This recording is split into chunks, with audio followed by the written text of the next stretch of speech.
Hi friends, నేను movie రాజా. గౌతమిపుత్ర శాతకర్ణి ఆంధ్రదేశంలోని అమరావతిని రాజధానిగా చేసుకొని 3 సముద్రాల మధ్య ఉన్న సువిశాల సామ్రాజ్యాన్ని ఏలిన చక్రవర్తి. విదేశాల రాజులను సముద్రాల అవతలికి పారిపోయేలా తరిమికొట్టిన ధీరుడు. కానీ ఇన్నాళ్ళు ఈ రాజు గురించి పెద్దగా చెప్పుకున్నది లేదు.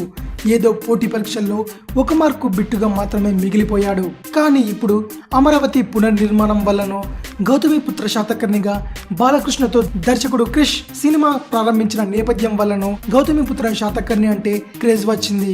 పబ్లిక్ కు ఏది ఇంట్రెస్టో అదే చూపించాలి. ఇది ప్రముఖ న్యూస్ ఛానల్ TV9 స్ట్రాటజీ. అందుకే ఈ ఛానల్ కు కూడా ఇప్పుడు గౌతమిపుత్ర శాతకర్ణి గుర్తొచ్చాడు.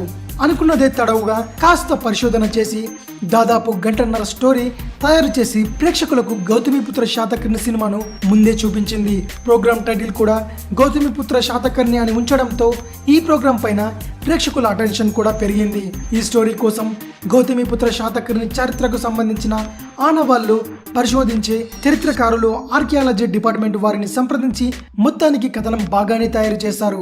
గౌతమిపుత్ర శాతకర్ణి కోసం రిపోర్టర్ను మహారాష్ట్రలోని నాసిక్ పంపించి మరీ స్టోరీ రెడీ చేయించింది TV9.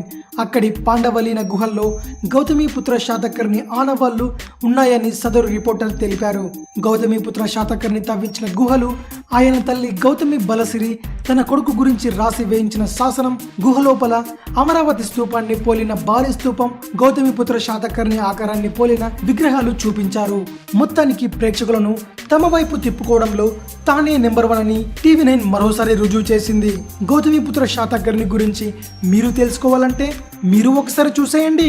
మరిన్ని మూవీ న్యూస్ కోసం రిమిక్స్ కింగ్ ఛానల్ ని సబ్స్క్రైబ్ చేయండి. Thanks for watching. బాయ్.